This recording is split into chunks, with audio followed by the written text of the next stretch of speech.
They say that the decisions you make in your 20s will define you for the rest of your life, and that certainly feels like the case for me. My 20s were full of a lot of joy, lots of traveling and accomplishments, but also a lot of hardships, failures, and even death.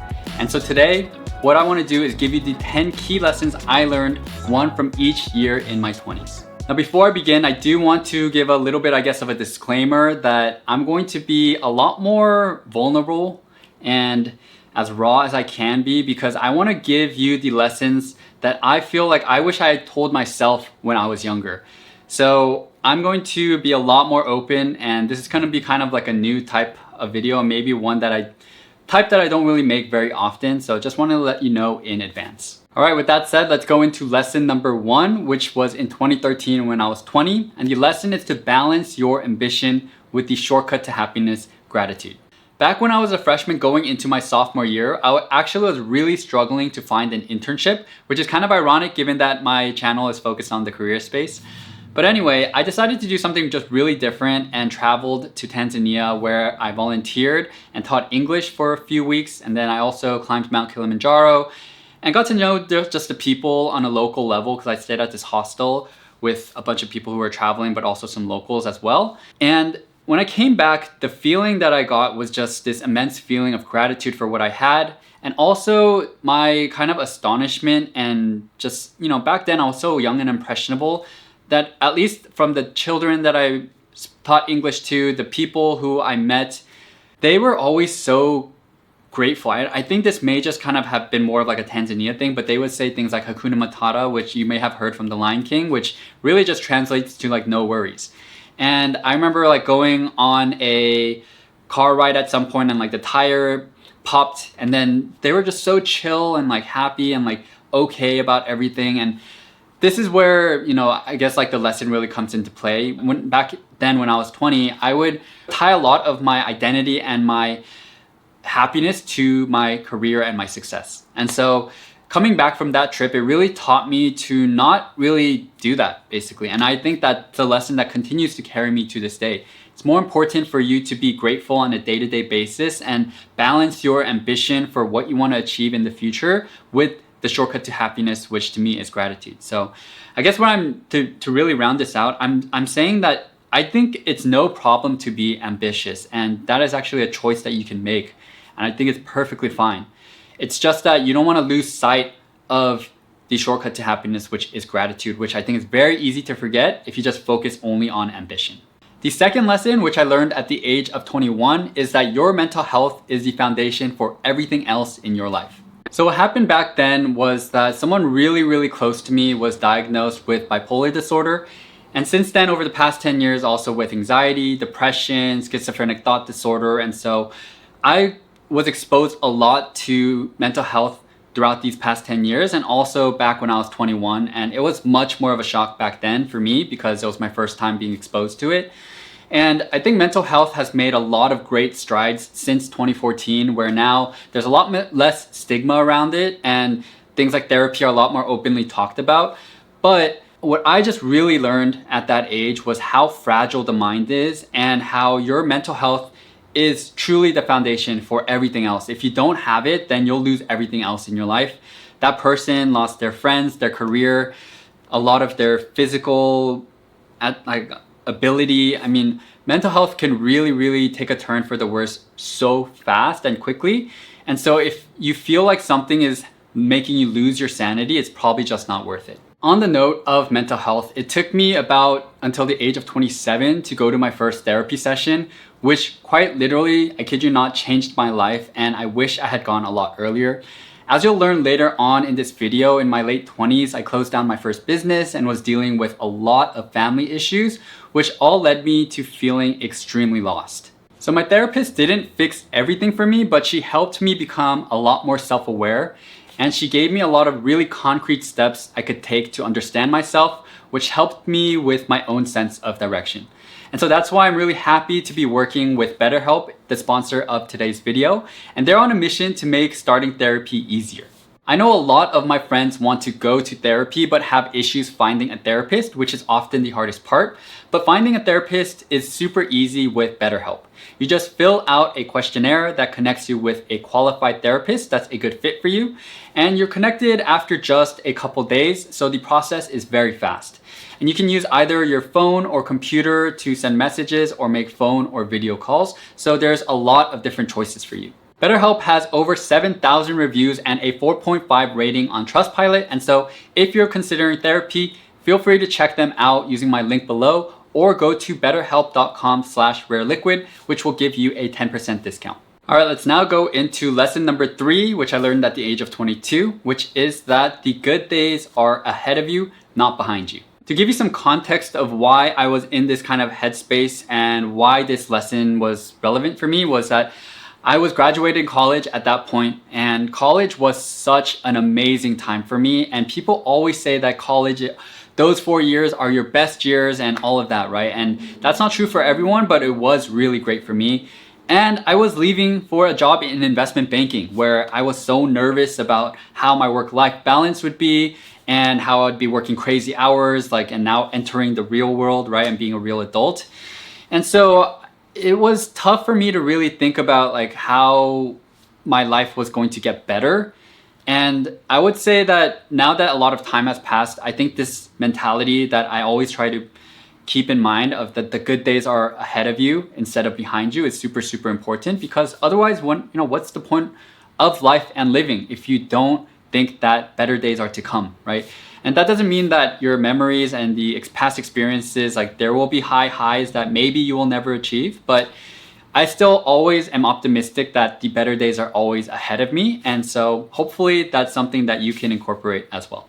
Let's now go into lesson number 4, which I learned at the age of 23, which is that your direct supervisor has a majority control over your life. So at the beginning, when you're first starting off your career, it's super, super important to find the right people to work for. Now, of course, a lot of times you don't have any control over who your supervisor is, especially early on in your career, and you just gotta go for the best company possible, right? So that's totally fair. What I'm really trying to get at here, and to give you a real life example of why I learned this lesson, is that in my first year of banking when I was at JP Morgan, I had this really toxic associate who was my supervisor, and it was really tough working with her, and it really hit my self-esteem hard. And I felt like maybe I wasn't the best analyst. In my second year, that first associate who I worked with actually got fired and let go. And then in my second year, I was a lot more staffed with multiple different associates who were actually really, really great, really taught me how to be a good banker, and also just were much nicer and better people. And I really blossomed in my second year, and my reputation was super, super amazing. And it really made me learn from that experience. First of all, I want to be a really, really, really good boss as well. And second, that when you're young and so impressionable, you may not actually be bad at your job if you feel like you are. You may just not have the right boss, right? Because you're so young and you don't really know anything at that point. So that's really my lesson and tip for you is when you are young and you're just starting off in your career, try to follow the right people and try to gauge that in interviews and work for the right people if you can. But I know that that's not always possible. All right, let's now go into lesson number 5, which is that life is extremely fragile. 2017, I would say, would be the turning point in my life if I had to choose a year, because at that point I was 24 and pretty much a nearly kind of formed young adult. And I was working extremely hard, 80 to 100 plus hours a week, but I had my entire life kind of set up. I knew where my career was going to go in finance or in tech or something like that. I had a really strong group of friends and my family was great. But in that year, my mom was diagnosed with ALS, which is a terminal illness where you just lose muscle control all over your entire body. All your muscles deteriorate and you become paralyzed. I've talked about this, actually probably it's been over a year or two now on this channel. I don't really talk about it that often, but that experience really shook me to my core. And my mom, she was the person that I loved more than anyone else, and still to this day. And so having to hear that she was going to go through this kind of illness, was really, really tough. And it made me just recalibrate and think about what was really important to me. And work at that time felt like the number one top priority. But in actuality, I realized that it wasn't. And it was like my family, the people, me following my dreams and things like that. So in that year in 2017, I really learned how fragile life was, how everything can turn in an instant. And I think that's true for everyone. So don't take anything for granted. That actually leads to lesson number 6, which I learned at the age of 25, which is long-term risk is more important than short-term risk. So after about 6 months of my mom's diagnosis, I was still working in banking. My head was just kind of a mess. I decided in February of 2018 to quit banking without anything else lined up, which is actually really unheard of because usually when you quit banking, you have your next job lined up. But I decided that I wanted to do 2 things. One, which was to backpack and travel across the world for about 6 months or so. And then second, to start my own business. That was like my ultimate next step that I was really gonna take. And I was always really scared to do both of these things because of the short-term risk, right? If you quit without anything lined up, then it could, negatively impact your career when you're interviewing. It could also mean that the better opportunities that could have been, given to you, you're not able to take. Also, I thought taking like 6 months off, like losing a bunch of that income back then, I was really, really nervous about that. And then the second part of starting my own business, that in itself was also extremely nerve-wracking, and I was so uncertain about how to go about it, what to even do. But I think what was really important, and this kind of was taken from lesson number 5, which was that the long-term risk that I viewed was me never doing this backpacking thing, me never starting my own business, which I wanted to do since the age of 10. And if I never did these things, long-term, I would risk being super, super unhappy and regretful that I never really did what I wanted to do with my life. Versus the short-term risk of losing income and failing with my business potentially, which would more likely happen than not, right? So that's the big lesson I learned in 2018. And I'm actually really happy looking back that I acted on this lesson and it became so instilled within me. Lesson number 7, which I learned at the age of 26, is that following your dreams means pain. So the year is 2019. This is my first full year of being an entrepreneur, and I decided to start a clothing brand called Aesthetic Studios, which was trying to be the Nike but for creatives. And what I mean by following your dreams means pain is that if you think about any athlete or any businessman who has become successful, more likely than not, and I would almost say nearly 100% of the time, there's been a ton of sacrifice or a ton of failure, a lot of pain, a lot of mental struggle that comes with any level of success that's gained in the future, right? No one has this like smooth, easy ride. And while I will say that in any job, you can also struggle a lot and find a lot of pain, I think the important thing that I want to mention here is that when people talk about following your dreams, it makes it sound like it's so fun and nice and something that is just like, flowers and candy everywhere, where it's just such an easy path. But it's really the opposite. I think anytime you truly, truly follow your dreams, it'll mean that you're gonna have to give up something. It means you're gonna have to risk a lot, and it's going to come with a lot of failure and pain. And that certainly happened for me because this first business was so tough.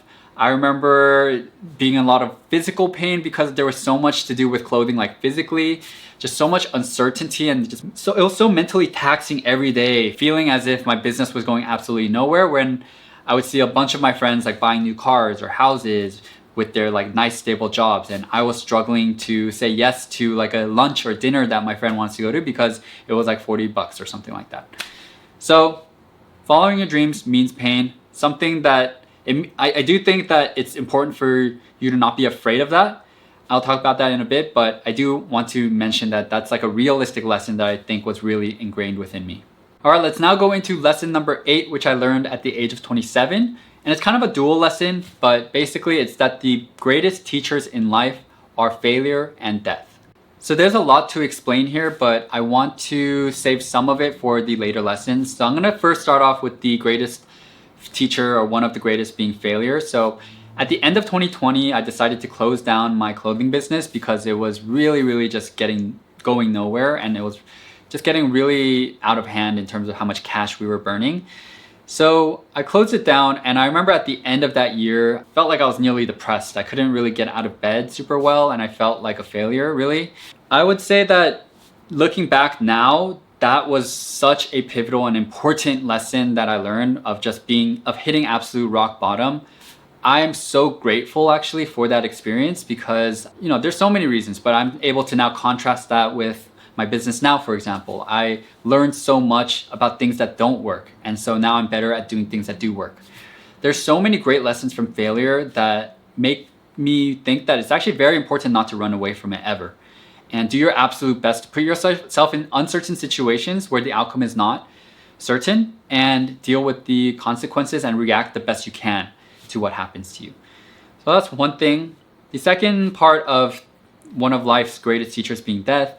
So at this point, I was also caregiving a lot for my mom, who was diagnosed with ALS. And at this point, she was pretty much fully paralyzed. And so I had to do a lot of feeding, a lot of dressing her up, giving her showers. We had some outside help, but I was always the backstop and the one taking care of her along with the other caregiver. And also if that caregiver happened to quit, which over 20 plus quit throughout the 4 years that we needed them, because it was just really tough. But anyway, I think as I was going through that caregiving process, I felt like death was my neighbor. And I learned so much about how, again, like this lesson of gratitude that I talked about earlier on in my life, how important it is to be grateful for your life and what you have. The little things like being able to walk, to be able to hear, see, move your arms, taste a really, your favorite dish, eat your mom's favorite dish that she cooks you. All those little things are so important and can be easily taken for granted. And I think in this year, I started to really appreciate all the little things even more. I'm going to talk a little bit more about all of that in lesson 10, but I want to next go into lesson 9, which I learned at the age of 28.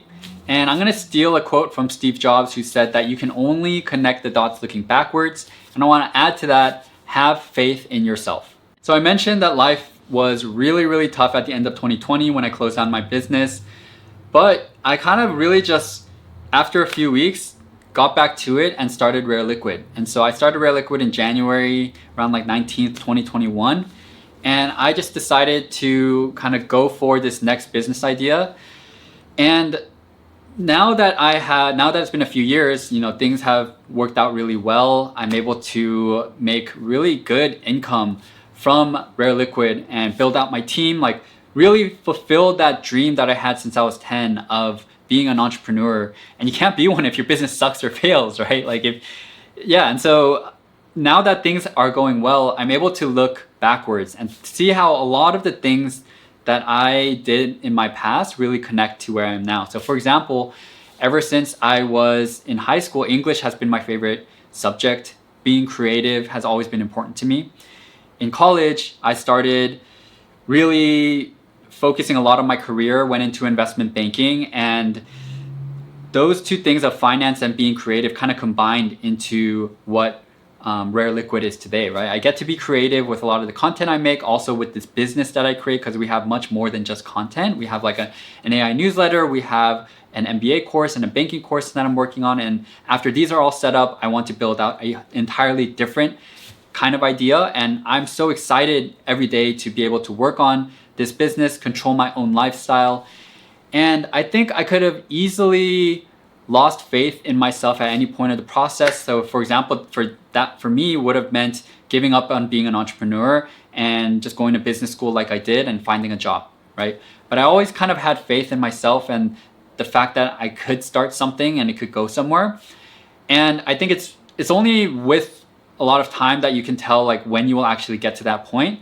But I do think it's so important to continue to have faith in yourself, make decisions based on data and analyze so that you're not constantly digging yourself into a deeper hole. But yeah, definitely just have faith in yourself and have faith that the dots later on when you're looking will connect looking backwards. All right, last but not least, lesson number 10, which I learned at the age of 29, is that death is an ugly process. Life is a beautiful one.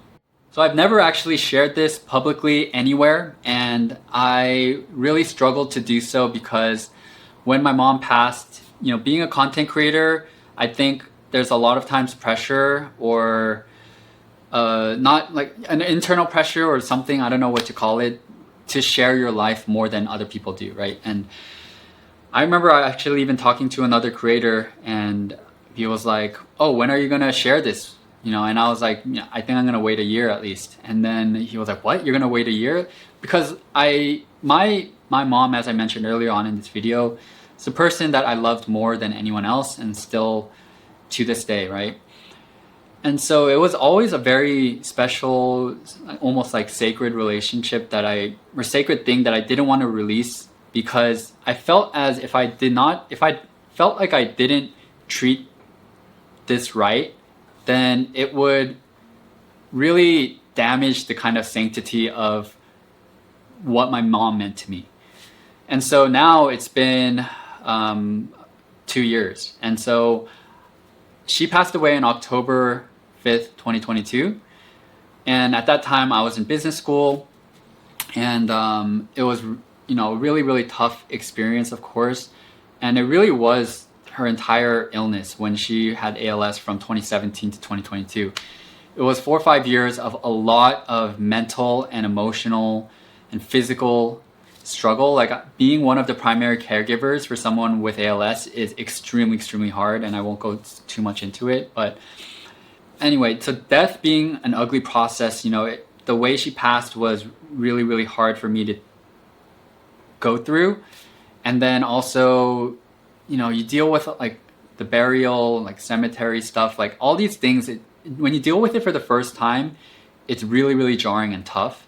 And I remember just being in shock for at least a few weeks and not feeling like I could really just proceed with my normal life. Afterwards, I started to feel like more normal. And, the note I really want to end with is that life is a beautiful process. So I felt as though that while that entire process was so ugly and harsh and spiky and edgy, life itself, when I now contrast with just the love I have for it because of everything that my mom taught me from her struggle, made me just really realize how great life really is. And I think I choose to deal with the pain that I have from the entire circumstance that I had with my mom. I choose to view life favorably and that I choose to enjoy it because I feel as though if I don't, then it's this huge waste of what my mom went through and what I went through with her if I don't. So that's the note that I really wanted to end with. I think that it's kind of maybe a common theme I talked about throughout a bunch of the lessons, but I think it's a very, very important one. I think it's important to be optimistic, to deal with all kinds of failures and terrible things that you deal with in life in the most positive kind of way that you can, whatever you can gain from it, while also being able to sit with pain or sadness or any kind of negative emotions. So if you watched all of this, thank you guys. I know this is probably longer than my normal videos and also a very, very different topic. So I wasn't even sure how many people would be interested in stuff like this, but I'm glad to have been able to share a lot of this with anyone that is watching this right now because, Rare Liquid is the culmination of so many different things in my life, but most importantly, what sparked it was my mom's diagnosis. And so that turning point turned into my first business and Rare Liquid, which was my second business. She's always there with me with this, with Rare Liquid and this business I'm working on. And so any of you guys watching, even though I don't know you, it's this entire business is very, very special to me for that reason. And so thank you for watching. And basically, as always, hope to catch you guys in the next video. Appreciate all of you and hope you guys have a great day today. And yeah, I don't even know what I'm saying now. Thanks guys. Peace.